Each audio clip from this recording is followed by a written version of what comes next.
ರೊಟ್ಟಿ, ಚಪಾತಿ, ಅನ್ನಕ್ಕೆ ಸರಿ ಹೊಂದುವಂಥ ಒಂದು 10 ನಿಮಿಷದಲ್ಲಿ ರೆಡಿ ಮಾಡ್ಕೊಳ್ಳೋಂಥ ಈ ಒಂದು ಹೆಸರುಕಾಳು ಮತ್ತು ಪಾಲಕ್ ಸೊಪ್ಪಿನ ಒಂದು ಪಲ್ಯ ಅಥವಾ ಗ್ರೇವಿ ಏನಾದರೂ ಅನ್ಬೋದು. ತುಂಬ ರುಚಿಯಾಗಿರತ್ತೆ. ಬೆಳಗಿನ ಒಂದು ತಿಂಡಿಗಂತೂ ಅಂದರೆ ಚಪಾತಿ, ರೊಟ್ಟಿ ಮಾಡ್ಕೊಂಡಿದ್ದೀವಿ ಅಂದರೆ ಅಂಥ ಸಮಯದಲ್ಲಿ ಒಂದು 10 ನಿಮಿಷದಲ್ಲಿ ರೆಡಿ ಆಗುವಂಥ ಒಂದು ಸೂಪರಾಗಿರುವಂಥ ಒಂದು ರೆಸಿಪಿ ಅಂತಲೇ ಹೇಳ್ಬೋದು. ಜೊತೆಗೆ ಬಿಸಿ ಬಿಸಿ ಅನ್ನಕ್ಕೂ ಕೂಡ ತುಂಬಾ ಚೆನ್ನಾಗಿರತ್ತೆ. ಯಾವ ರೀತಿ ಮಾಡ್ಕೊಳ್ಳೋದು ಅಂತ ಹೇಳಿ ನೋಡ್ಕೊಳ್ಳೋಣ. ನಾನಿಲ್ಲಿ ಒಂದು ಕುಕ್ಕರಿಗೆ ಹೆಸರು ಕಾಳನ್ನು ಹಾಕ್ಕೊಳ್ತಾ ಇದ್ದೀನಿ. ನಾನಿಲ್ಲಿ ನೆನೆಸಿಟ್ಟಿಲ್ಲ, ಒಣ ಕಾಳನ್ನೇ ಹಾಕ್ಕೊಳ್ತಾ ಇದ್ದೀನಿ. ಅದನ್ನು ಒಂದು ಸತಿ ನೀಟಾಗಿ ತೊಳೆದ್ಬಿಟ್ಟು ಆನಂತರ ಅದು ಬೇಯೋದಕ್ಕೆ ಎಷ್ಟು ನೀರು ಬೇಕೋ ಅಷ್ಟು ನೀರು ಹಾಕಿಬಿಟ್ಟು ಲಿಡ್ಡನ್ನು ಕ್ಲೋಸ್ ಮಾಡಿ ಇದನ್ನು ಒಂದು 3ರಿಂದ 4 ವಿಜಲನ್ನು ತಗೊಳ್ತಾ ಇದ್ದೀನಿ. ಅಥವಾ ನಾವು ನೆನೆಸ್ಕೊಂಡಿದ್ದೀವಿ, ನೆಂದಿರೋ ಕಾಳಿದೆ ಅಂತಂದರೆ ಅದನ್ನು ಕೂಡ ನೀವು ಮಾಡ್ಕೊಳ್ಬೋದು. ಒಂದು ವಿಜಲ್ ಕೂಗಿಸ್ಕೊಂಡ್ರೆ ಸಾಕಾಗತ್ತೆ. ನೋಡಿ ಚೆನ್ನಾಗಿ ಬೆಂದ್ಕೊಂಡಿದೆ. ಒಂದು 4 ವಿಜಲ್ ಕೂಗಿಸಿದ್ದೆ ನಾನು. ಈ ಒಂದು ಹದದಲ್ಲಿ ಬೆಂದಿರಬೇಕಾಗತ್ತೆ. ತುಂಬ ಚೆನ್ನಾಗಿ ಬರುತ್ತೆ ಈ ಒಂದು ಪಲ್ಯ ಅನ್ನುವಂಥದ್ದು. ಬೆಂದಿರುವಂಥ ಕಾಳಿಗೆ ನಾನಿಲ್ಲಿ 1 ಕಟ್ ಆಗೋಷ್ಟು ಪಾಲಕ್ ಸೊಪ್ಪನ್ನು ಸಣ್ಣದಾಗಿ ಕಟ್ ಮಾಡಿ ಹಾಕ್ಕೊಳ್ತಾ ಇದ್ದೀನಿ. ಆನಂತರ ಸ್ವಲ್ಪ ನೀರು ಕಡಿಮೆ ಇದೆ, ಇನ್ನಷ್ಟು ಅಂದರೆ ಇದು ಬೇಯಲಿಕ್ಕೆ ಎಷ್ಟು ನೀರು ಬೇಕಾಗುತ್ತೋ ಅಷ್ಟು ನೀರು ಹಾಕಿಬಿಟ್ಟು ಚೆನ್ನಾಗೊಮ್ಮೆ ಮಿಕ್ಸ್ ಮಾಡಿ ಒಂದೇ ಒಂದು ವಿಜಲ್ ತೊಗೊಳ್ಬೇಕು. ಅಂದರೆ ಸೊಪ್ಪು ಹಾಕಿದ್ಮೇಲೆ ಜಾಸ್ತಿ ಬೇಯಿಸಬಾರ್ದು, ಒಂದು ವಿಜಲ್ ಆದರೆ ಸಾಕಾಗತ್ತೆ. ನೋಡಿ, ಒಂದು ವಿಜಲ್ ಕೂಗಿದ್ಮೇಲೆ ನಾನಿಲ್ಲಿ ತೋರಿಸ್ತಾ ಇದ್ದೀನಿ. ಈ ಒಂದು ಹದದಲ್ಲಿ ಬೆಂದಿರಬೇಕಷ್ಟೇ, ಜಾಸ್ತಿ ಬೇಯಿಸ್ಲಿಕ್ಕೆ ಹೋಗಬೇಡಿ. ಇದಾಗಿದೆ. ಈಗ ಚೆನ್ನಾಗಿ ಒಮ್ಮೆ ಮಿಕ್ಸ್ ಮಾಡಿಕೊಂಡು, ಅಂದರೆ ಸ್ವಲ್ಪ ಇದು ಮೆತ್ತಗಾಗಬೇಕು. ಇದು ಎಷ್ಟು ಚೆನ್ನಾಗಿ ಮೆತ್ತಗಾಗುತ್ತೋ ಅಷ್ಟು ರುಚಿಯಾಗಿ ಬರುತ್ತೆ ಪಲ್ಯ. ಹಾಗಾಗಿ ಇನ್ನು ರುಬ್ಕೊಳ್ಳೋದಕ್ಕೆ ನಾನಿಲ್ಲಿ ಒಂದು ಮಿಕ್ಸಿ ಜಾರಿಗೆ ಒಂದು ಅರ್ಧ ಹಿಡಿ ಆಗೋಷ್ಟು ಕೊತ್ತಂಬರಿ ಸೊಪ್ಪು, ಒಂದು ಬೆಳ್ಳುಳ್ಳಿ ಗೆಡ್ಡೆನ ಹಾಕ್ಕೊಳ್ತಾ ಇದ್ದೀನಿ. ಸಿಪ್ಪೆಯನ್ನು ತೆಗೆದಿಲ್ಲ, ಹಾಗೆಯೇ ಹಾಕ್ತಾ ಇದ್ದೀನಿ. ಆನಂತರ ಇದ್ರ ಜೊತೆಗೇ ಒಂದು 5ರಿಂದ 6 ಕರಿಬೇವಿನ ಎಲೆಗಳನ್ನು ಹಾಕ್ಕೊಳ್ತಾ ಇದ್ದೀನಿ.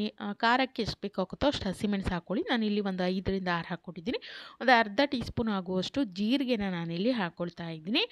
ಜೊತೆಗೆ ಒಂದು ಸಣ್ಣ ತುಂಡಾಗುವಷ್ಟು ಶುಂಠಿ. ಇದಷ್ಟನ್ನು ನಾವು ನೀರೇನೋ ಹಾಕಬಾರ್ದು, ಹಾಗೆಯೇ ತರಿಯಾಗಿ, ತುಂಬ ನೈಸಾಗಿ ಏನು ಬೇಡ. ನೋಡಿ, ಈ ಒಂದು ಹದದಲ್ಲಿ ತರಿಯಾಗಿರಬೇಕು. ಈ ಒಂದು ಹದದಲ್ಲಿ ರುಬ್ಕೊಳ್ಳಿ, ನೀರು ಹಾಕ್ತೇನೆ. ಇನ್ನು ಈ ಕಡೆ ಒಂದು ಬಾಣಲಿಗೆ ನಾನಿಲ್ಲಿ ಒಂದು 2ರಿಂದ 3 ಟೀ ಸ್ಪೂನ್ ಆಗೋಷ್ಟು ಎಣ್ಣೆನ ಹಾಕ್ಕೊಂಡಿದ್ದೀನಿ. ಎಣ್ಣೆ ಸ್ವಲ್ಪ ಕಾಯಬೇಕು. ಆನಂತರ ಸ್ವಲ್ಪ ಸಾಸಿವೆ, ಸ್ವಲ್ಪ ಜೀರಿಗೆನ ಹಾಕ್ಕೊಳ್ಬೇಕಾಗತ್ತೆ. ಇದ್ರ ಜೊತೆಗೇ ಜಜ್ಜಿರೋ ಅಂಥ ಒಂದು 5ರಿಂದ 6 ಎಸಳಾಗುವಷ್ಟು ಬೆಳ್ಳುಳ್ಳಿ, ಸಿಪ್ಪೆ ತೆಗೆದು ಕೂಡ ಹಾಕ್ಕೊಳ್ಬೋದು. ನಾನು ಹಾಗೆ ಜಜ್ಜಿ ಹಾಕ್ಕೊಂಡಿದ್ದೀನಿ. ಒಂದು ಎಸಳಾಗುವಷ್ಟು ಕರಿಬೇವಿನ ಎಲೆಗಳನ್ನು ಕೂಡ ಇದೇ ಸಮಯದಲ್ಲಿ ಸೇರಿಸ್ಕೊಳ್ತಾ ಇದ್ದೀನಿ. ಇದಷ್ಟನ್ನು ಸ್ವಲ್ಪ ಫ್ರೈ ಮಾಡ್ಕೊಳ್ಬೇಕು. ಆ ಒಂದು ಬೆಳ್ಳುಳ್ಳಿ ಏನು ಹಾಕಿದ್ವಿ ಅದು ಸ್ವಲ್ಪ ಕಲರ್ ಚೇಂಜ್ ಆಗಿ ಗರ್ಗರಿ ಆಗಬೇಕು. ಅಂದರೆ ಆ ಒಂದು ಫ್ಲೇವರ್ ಎಣ್ಣೆಯಲ್ಲಿ ಬಿಟ್ಕೊಳ್ಬೇಕು. ಹಾಗಾಗಿ ಸ್ವಲ್ಪ ಇದನ್ನು ಫ್ರೈ ಮಾಡ್ಕೊಳ್ಳಿ, ಒಂದು ನಿಮಿಷ ಅಥವಾ 2 ನಿಮಿಷಗಳವರೆಗೆ. ಆನಂತರ ನಾವು ರುಬ್ಬಿಟ್ಕೊಂಡಿದ್ವಲ್ಲ ಒಂದು ಹಸಿ ಮಸಾಲೆ ಏನಿತ್ತು, ಹಸಿರು ಮೆಣಸು, ಕೊತ್ತಂಬರಿ ಸೊಪ್ಪೆಲ್ಲ, ಅದನ್ನು ಹಾಕ್ಕೊಳ್ತಾ ಇದ್ದೀನಿ.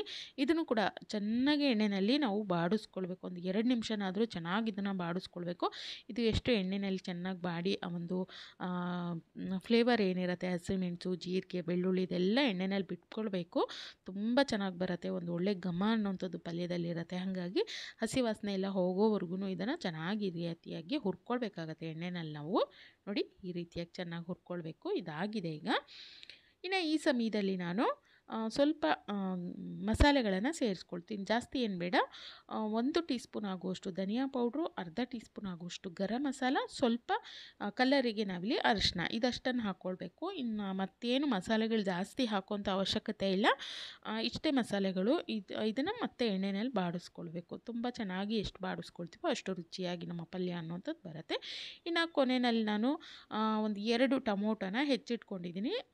ಈ ಒಂದು ಟೊಮೊಟೊಗಳನ್ನು ಹಾಕ್ಕೊಳ್ತಾ ಇದ್ದೀನಿ. ಇದನ್ನು ಒಮ್ಮೆ ಚೆನ್ನಾಗಿ ಮಿಕ್ಸ್ ಮಾಡ್ಕೊಳ್ಬೇಕಾಗತ್ತೆ. ಒಂದು ಟೊಮೊಟೊದ ಹಸಿ ವಾಸನೆ ಎಲ್ಲ ಹೋಗಿ ಸ್ವಲ್ಪ ಮೆತ್ತಗಾಗಬೇಕು. ಈ ಒಂದು ಟೊಮೊಟೊ ಅನ್ನುವಂಥದ್ದು ಎಣ್ಣೆನಲ್ಲೇ ಚೆನ್ನಾಗಿ ಮೆತ್ತಗಾಗಬೇಕು. ಅಲ್ಲಿವರೆಗೂ ನಾವು ಇದೇ ರೀತಿಯಾಗಿ ಹುರ್ಕೊಳ್ಬೇಕಾಗತ್ತೆ. ನೋಡಿ, ಇದನ್ನು ಬಾಡಿಸ್ಕೊಂಡಿದ್ದಾಗಿದೆ.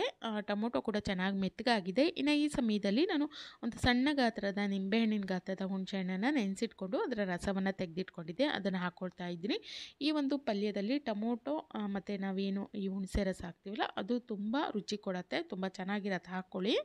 ಹುಣಸೆ ರಸ ಹಾಕಾದ್ಮೇಲೆ ಒಮ್ಮೆ ಮಿಕ್ಸ್ ಮಾಡಿಬಿಟ್ಟು ಲಿಡ್ಡನ್ನು ಕ್ಲೋಸ್ ಮಾಡಿಬಿಟ್ಟು ಇದನ್ನು ಒಂದು 2ರಿಂದ 3 ನಿಮಿಷ ಬೇಯಿಸ್ಕೊಳ್ಬೇಕು. ಅಂದರೆ ಹುಣಸೆ ರಸ ಚೆನ್ನಾಗಿ ಸ್ವಲ್ಪ ಎಣ್ಣೆಯಲ್ಲಿ ಬೆರೆತ್ಕೊಳ್ಬೇಕು. ಜೊತೆಗೆ ನಾವು ಹಾಕಿರುವಂಥ ಮಸಾಲೆ ಒಟ್ಟಿಗೂ ಕೂಡ ಅದು ಚೆನ್ನಾಗಿ ಬೇಯಬೇಕಲ್ಲ. ಹಾಗಾಗಿ ನೋಡಿ, ಈ ರೀತಿ ಚೆನ್ನಾಗಿ ಕುದಿ ಬರುವಂಥ ಸಮಯದಲ್ಲಿ ಇದನ್ನು ಒಮ್ಮೆ ನಾನು ತೆಗೆದುಬಿಟ್ಟು ಮಿಕ್ಸ್ ಮಾಡ್ಕೊಳ್ತಾ ಇದ್ದೀನಿ. ಇನ್ನು ಇದರೊಟ್ಟಿಗೆ ನಾವು ಮೊದಲೇ ಏನು ಹೆಸರು ಕಾಳು ಮತ್ತು ಪಾಲಕ್ ಸೊಪ್ಪೆಲ್ಲ ಬೇಯಿಸ್ಕೊಂಡು ಇಟ್ಕೊಂಡಿದ್ವಲ್ಲ ಆ ಒಂದು ಮಿಶ್ರಣವನ್ನು ಹಾಕ್ಕೊಳ್ಬೇಕಾಗತ್ತೆ.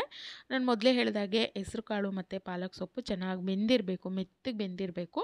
ಆವಾಗ ತುಂಬ ರುಚಿಯಾಗಿ ಬರುತ್ತೆ. ಜೊತೆಗೆ ತುಂಬ ಗಟ್ಟಿಯಾಗಿ ಕೂಡ ಈ ಒಂದು ಪಲ್ಯ ಬರುತ್ತೆ. ಇಲ್ಲಾಂದರೆ ಕಾಳು ತುಂಬ ಗಟ್ಟಿಯಾಗಿದೆ, ಅಷ್ಟು ಚೆನ್ನಾಗಿ ಬೆಂದಿಲ್ಲ ಮೆತ್ತಗೆ ಅಂತಂದರೆ ಸ್ವಲ್ಪ ನೀರು ನೀರಾಗ್ಬಿಡುತ್ತೆ. ಹಾಗಾಗಿ ಮೆತ್ತಗಾಗೋವರೆಗೂ ಚೆನ್ನಾಗಿ ಬೇಯಿಸ್ಕೊಳ್ಳಿ.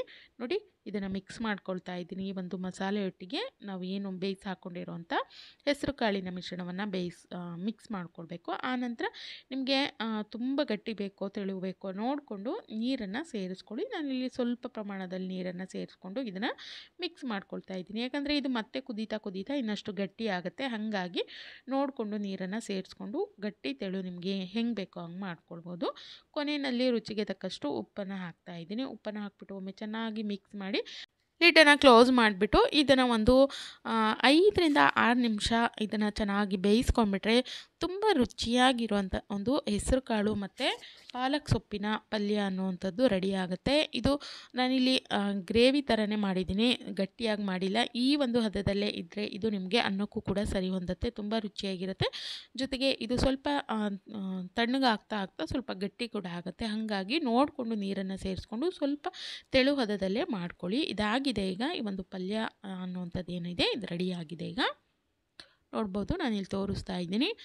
ನಾವು ಜಾಸ್ತಿ ಏನು ಮಸಾಲೆ ಹಾಕಿಲ್ಲ, ಆದರೂ ಕೂಡ ತುಂಬ ಮಸಾಲೆಗಳನ್ನು ಕಡಿಮೆ ಮಾಡಿ ಜೊತೆಗೆ ತುಂಬ ಸಿಂಪಲ್ಲಾಗಿ ಮಾಡ್ಕೊಂಡಿರುವಂಥದ್ದು. ಆದರೆ ತುಂಬ ರುಚಿಯಾಗಿರುತ್ತೆ. ರೊಟ್ಟಿ, ಚಪಾತಿ ಅಥವಾ ದೋಸೆಗೂ ಕೂಡ ಚೆನ್ನಾಗಿರುತ್ತೆ. ಇಡ್ಲಿ, ತಟ್ಟೆ ಇಡ್ಲಿ ಏನು ಮಾಡ್ತೀವಿ ಅದಕ್ಕೂ ಕೂಡ ತುಂಬ ರುಚಿಯಾಗಿರುತ್ತೆ. ಅಥವಾ ಏನಿಲ್ಲ ಅಂದರೆ ಬಿಸಿ ಬಿಸಿ ಅನ್ನಕ್ಕೂ ಕೂಡ ತುಂಬ ಚೆನ್ನಾಗಿರುತ್ತೆ. ಪದೇ ಪದೇ ಒಂದೇ ಥರ ಪಲ್ಯ ಸಾಂಬಾರು ತಿಂದು ತಿಂದು ಬೇಜಾರಾಗಿದೆ ಅನ್ನೋವಂಥ ಸಮಯದಲ್ಲಿ ಇದನ್ನು ಟ್ರೈ ಮಾಡಿ ನೋಡಿ, ತುಂಬ ರುಚಿಯಾಗಿರುತ್ತೆ. ಇವತ್ತಿನ ಈ ಒಂದು ಸಿಂಪಲ್ ರೆಸಿಪಿ ನಿಮಗೆಲ್ಲ ಇಷ್ಟ ಆಗಿದೆ ಅನ್ಕೋತೀನಿ. ಇಷ್ಟ ಆಗಿತ್ತು ಅಂದರೆ ಲೈಕ್ ಮಾಡಿ, ಶೇರ್ ಮಾಡಿ, ಹಾಗೆ ಸಬ್ಸ್ಕ್ರೈಬ್ ಕೂಡ ಮಾಡ್ಕೊಳ್ಳಿ. ನಾನು ಸಿಗ್ತೀನಿ ಮತ್ತೊಂದು ವಿಡಿಯೋದೊಂದಿಗೆ. Thank you.